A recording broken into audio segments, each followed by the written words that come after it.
Hi, I'm Barbara Gone-Mueller. Welcome to another podcast with people who are helping us be happy, healthier, and even bring peace into our lives. If you've been a regular podcast viewer, you know that peace is the foundation of health and healthy living. Happiness also figures into that. Today, we're going to interview Dr. Bernie Siegel, one of my favorite people on planet Earth, and I'm so glad he was born, let me tell you. I look at this book no less than 3 times a day, 365 prescriptions for the soul. And I just ordered another copy of Love, Miracles, and Love. What is it? Love? Medicine and Miracles. Medicine, the second word. Love, Medicine, and Miracles. Because I gave my book away. And I heard people talking about your book, and I said, all right, we've got to get that book again. It's got to be on my bookshelf. Bernie is one of those people who has always believed that healing begins as an internal process. And when you look at promoting peace, healthy living, and happiness, you're going to want to listen to Bernie 2 or 3 times. And now you can listen to him on Spotify, iTunes, or Google Sound iCloud. Bernie, welcome. Thank you. And I may say, just as you do, I'm still reading this every day. It's got to be 25 or so years ago that it was written, or more. But I find that we still keep learning from what we've written, even if you write your own journal.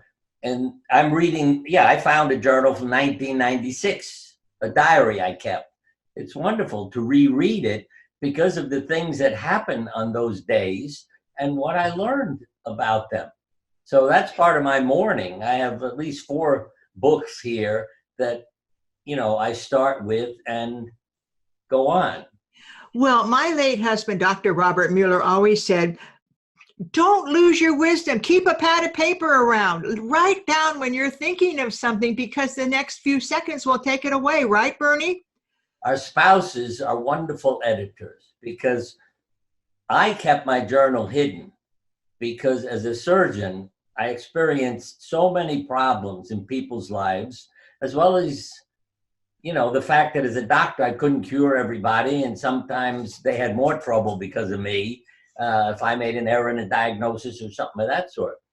And one night I forgot to hide it away after I wrote in it. And the next day my wife said to me, there's nothing funny in your journal. And I said, my life is not funny. What are you talking about? And then she took the time to tell me stories I told her and our children at the dinner table, things that left them smiling and laughing that happened at the hospital. And it occurred to me, I don't remember that. I never make notes about that. So I really treasured that comment from my wife because then I focused on the good things that happened too. I didn't eliminate the difficulties, but I also put down the things that helped me survive and got me through the day. Well, Bernie, the way you have infused your wisdom into certain people who had stage 4 cancer and they lived and the doctor said, it's a miracle, you're cured. And they would say, oh, I just did what Bernie said. I thought of happiness. I saw myself 5 years from now going to my son's graduation, getting grandchildren. I wasn't focusing on my illness. I was focusing on my wellness. Right. And I learned from the patients because I often literally met people I thought were dead. If you're told, I would never say this to a patient, but these are, they may be seeing other doctors who say, oh, you have 2 months to live. So they didn't come back to the office. And I'd see them and say, I thought you were dead. That's horrible. But they always had a story to tell because they said, why should I come back if somebody's going to tell me I'm going to be dead? See, those are people who had the courage because I know other people, and I don't make up any of these stories. You have lung cancer. You enjoy playing with your grandchildren and betting on horses, so you need to read the paper to see who's in what race. You develop cataracts. so you can't have fun anymore. You go to your insurance company and say, hey, I'm going to have cataract surgery. And they said, no, we're not going to pay for it because you'll be dead in 6 months. So we're not going to spend money on you if you're not going to live more than 6 months. He went home, literally climbed into bed, laid down, totally depressed, and died within a week. And I told the family to sue the insurance company, and they did, to wake them up. So again, you learn, see, and the psychiatrists are more familiar with this. When the AIDS epidemic came out, one of the psychiatrists wrote about an immune competent personality, because he noticed that there were certain people who were doing far better than everybody else, and they had a certain personality. And if you went to, somebody treating infectious disease, they haven't gotten into the person's life. They are saying, here's a pill, not what's going on in your life.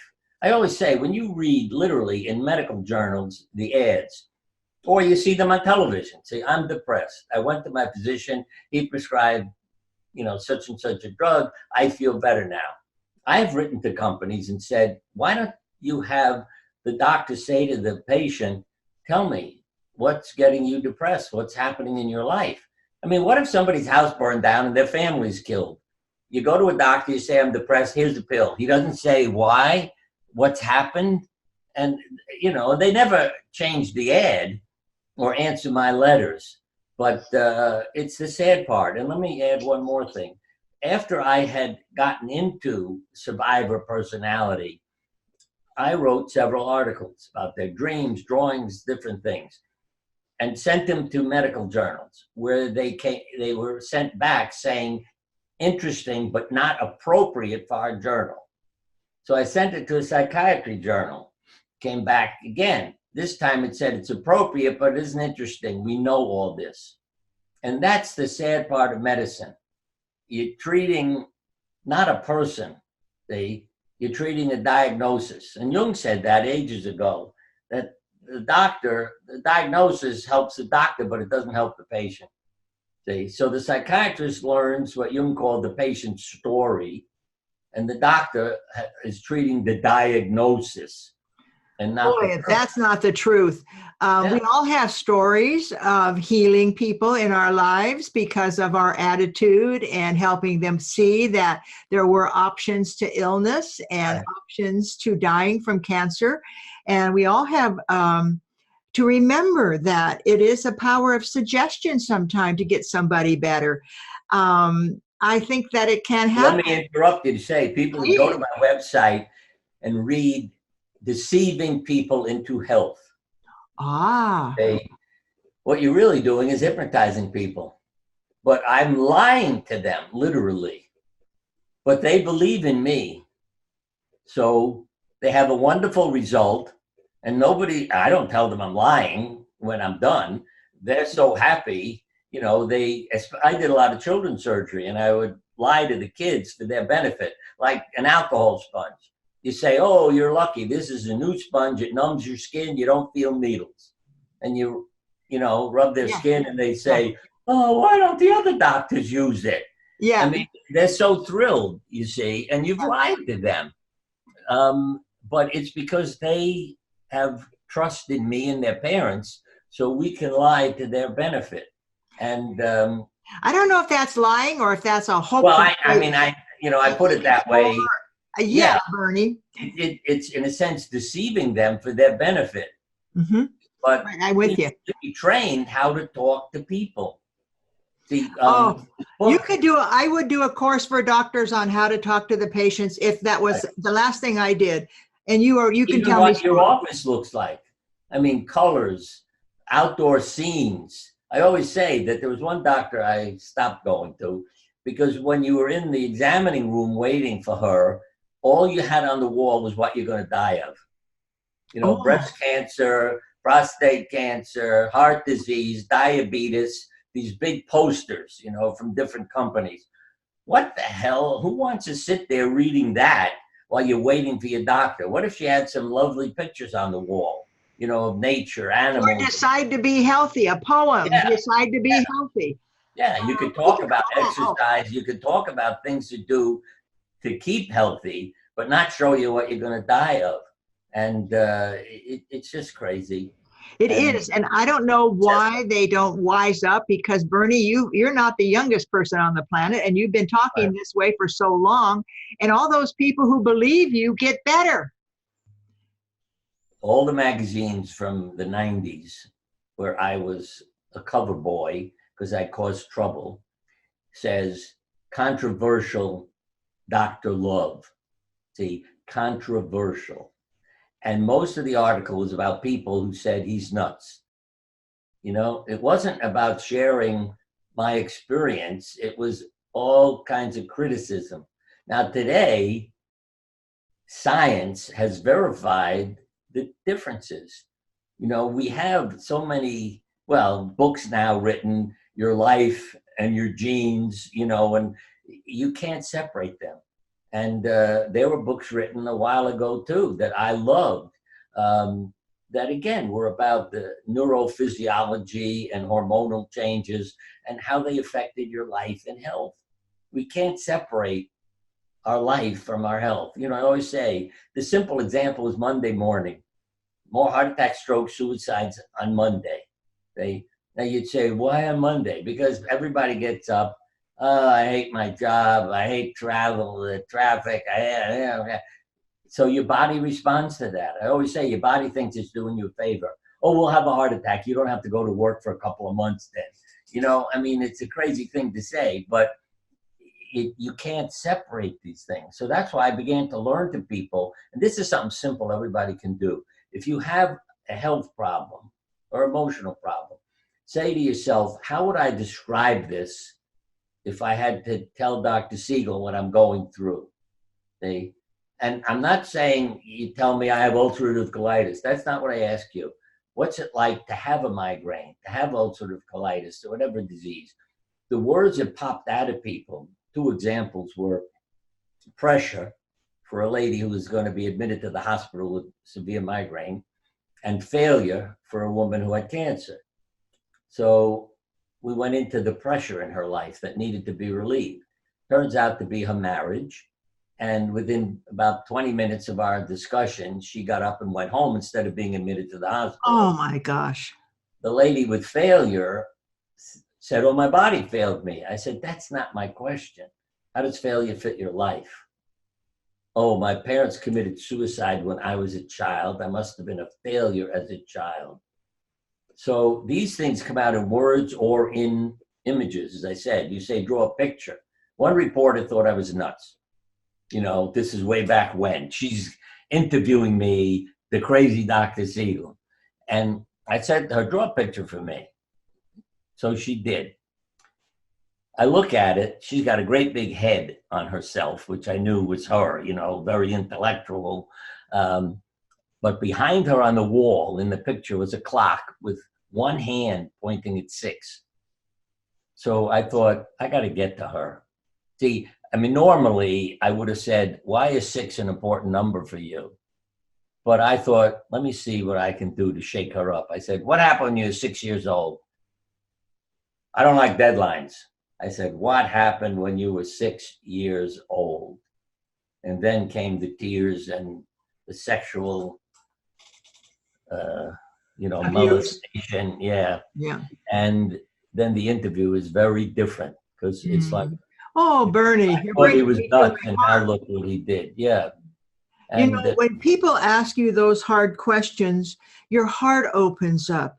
What you were ashamed of opens up the energy to allow you to live your life. Bernie, I hope everybody replays this interview, because if they could understand that what's going on in their outside of their body is what is internally keeping them there, right?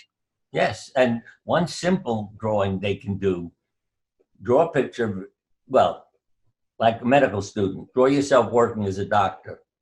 To other people, I could say, draw yourself at work, draw your home and family, then look at it. With medical students, it was shocking because all they were doing was sitting behind a desk with a diploma on the wall. There wasn't a patient in the picture. In one medical school class, only one student drew himself helping a patient. All the others were, equipment and desk and a diploma.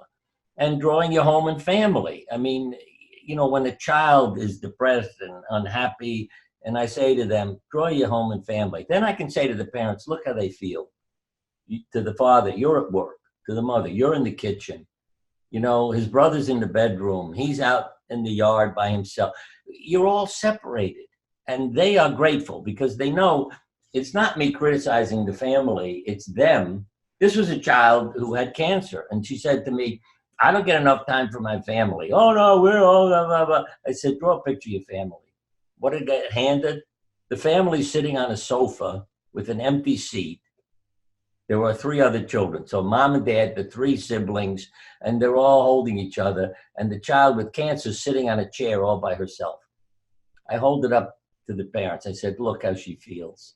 She could be on the sofa, but she isn't. And they said, thank you. I mean, they were caring people, but they didn't realize how she was feeling. And so again, when you say to kids, draw yourself, and they're a little insect on the operating table, I say to the parents, they need your love, not a lot of plastic surgery, if you know what I mean, so they feel better about their bodies and themselves. You're starting a revolution right here on this program, Bernie, that if we really pay attention to what's going on in our lives, we might cure ourselves. We might figure it out, why we need to go to the doctor. And you're absolutely right. Doctors say, like when my late husband cured his old prostate cancer with wheatgrass juice, as silly as that may sound, it worked.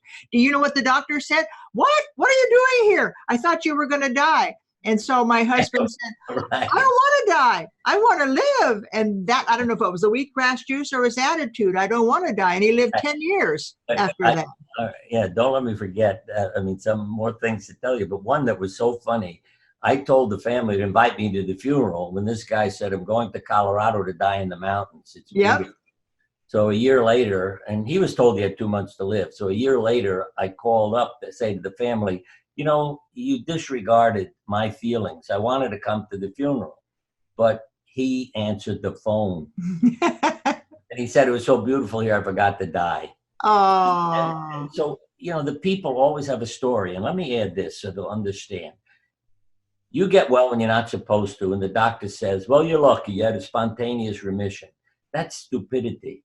You should be saying, how come you didn't die when you were supposed to? That's what I began to say to people. I'd meet them at my lectures and workshops. Hey, what? You come back to the office. Hey, if people tell me I'm going to die, what's the point of going to the doctor? But they always had a story. And in his book, Cancer Ward, to summarize it, Solzhenitsyn says, one of the men finds a book in the hospital library. Look, it says here there are cases of self-induced healing, not recovery through treatment, but healing. And the symbol, a rainbow-colored butterfly, fluttered out of the book. I thought, my God, he knows exactly what I'm talking about because he had cancer, Solzhenitsyn. The rainbow-colored butterfly. Do you learn you have cancer? What do? Well, I'll get my life in order. The rainbow, harmony. See, you have to break out of the cocoon. Yeah, the butterfly. So it may take some work, but you change your life, you find harmony, and then you notice I didn't die when I was supposed to. Yeah. And I often say fiction has so much truth in it because Solzhenitsyn doesn't just come up with that, if you know what I mean. He's observing life. And so he writes about it. And the doctor doesn't observe the life because I have paintings hanging in my house, the consultation, the doctor, people are dying, and what's the doctor doing in all the pictures? Thinking.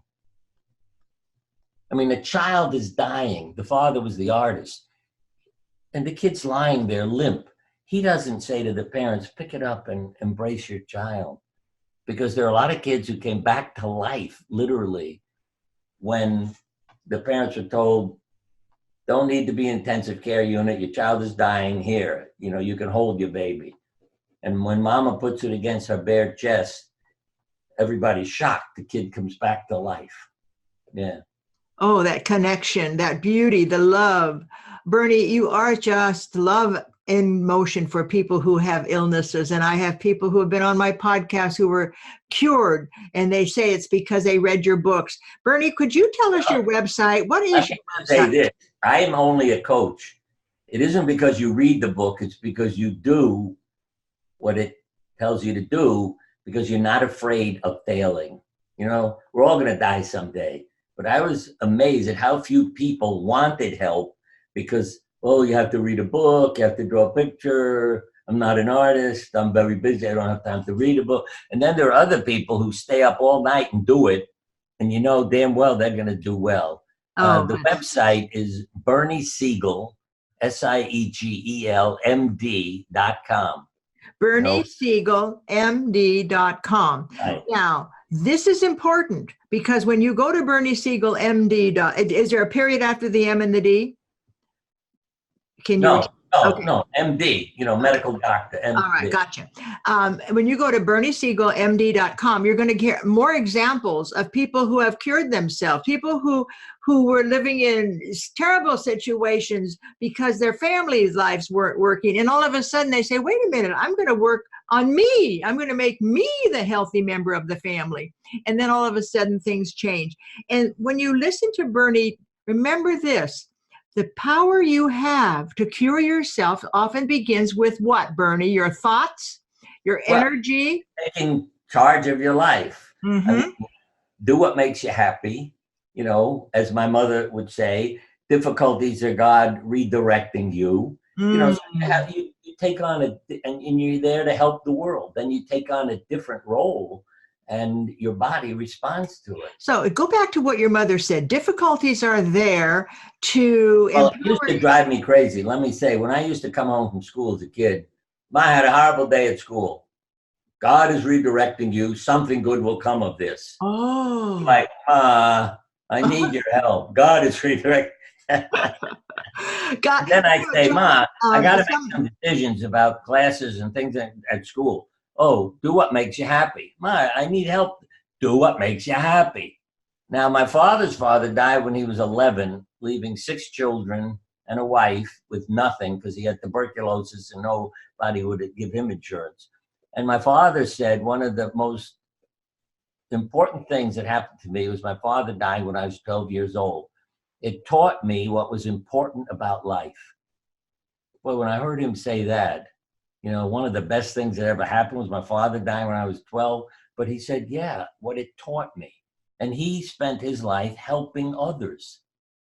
It could be financial, it could be other ways, but he was trying to make people's lives easier because he had seen what he and his family went through. So I have to say, I grew up in a very different environment. See, as a kid, I didn't know it. I didn't know what other kids were going through. That their alcoholic father beats them up and they tell me I fell off my bike. That's why I'm black and blue. You see, because they were afraid, thinking they're the only ones in class who are going through that.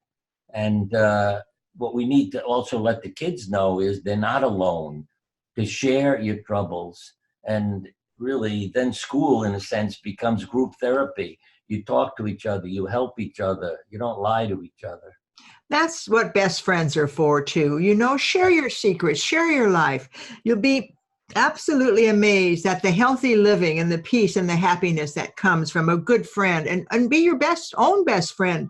You're listening to Bernie Siegel, and I'm Barbara Gonmuller, and this is peacepodcast.org. And again, I mentioned you're going to be on Spotify, iTunes, and Google Sound. Isn't this wonderful that you can tune in anytime you need a little inspiration from Dr. Bernie Siegel and his book, 365 Prescriptions for the Soul. And then I just ordered Love, Medicine, and Miracles again because I keep lending it to people and they never give it back. And I love reading. Yeah, I've noticed that too. I just love reading your words. So without further ado, Bernie, do you have something you'd like to end this program with today? Well, I'd say go to my website, look at all the other books I've written, and understand this. I had a C in creative writing in college. I never expected to write a single book my entire life. But you see, there are no coincidences. You meet people, they help you, and things happen. But we have books about animals, books literally about miracles, where a lady goes to sleep. In the dream, somebody says you have a lump in your breast. She wakes up, it's cancer. the fascinating thing at the hospital, her doctor turned out to be the woman who was in her dream, who told her she had a lump in her breast. And so I keep writing all these stories, for people to read and understand what is real and true. Absolutely. I don't make up a single story. Bernie Siegel, you are one of the miracles on planet Earth to help us live our best lives. And as I have this moment to say thank you, bless you, and continued good health for you, Bernie. Thank you. Definitely are one of our miracles. Now, you listeners out there, you could have a watch party. Why don't you play Bernie's program? Why don't you sit down and invite your friends to talk about what you learn? Talk about it, because it spreads. Every conversation can bring you more understanding and you never know what's going to come up when you have a conversation. If you're really present, something can be there. Bernie, can I close with one more thing? Absolutely. There's a poem by W.H. Auden called Miss G. The doctor examines a very lonely lady. He comes home and says to his wife, "Cancer's a funny thing. Childless women get it, and men when they retire. It's as if there had to be an outlet for their foiled creative fire." Now, a doctor yelled at me, just because it rhymes doesn't make it true. But it is true. You see, we have come a long way since he yelled at me, decades ago, reading that poem. And that's why I say the fiction, why would a poet say those things? So look at your life. You don't, as Joseph Campbell said, don't ever retire. You engage and you disengage. So I've seen people close their law office and start playing a violin when they told they had cancer, and get a job in an orchestra and not die. Why were they a lawyer? Because mom and dad said, we don't want a violinist as a son. We want a lawyer, you see. We'll be proud of a lawyer. Well, let your heart make up your mind. Let your heart make up your mind, right. And let your heart be open to the words of Dr. Bernie Siegel. And I am so delighted that you're on our program today, Bernie. And I am so delighted that you have joined us. I'm Barbara Gunn-Mueller saying, please watch us for the Peace Podcast that might just change your life.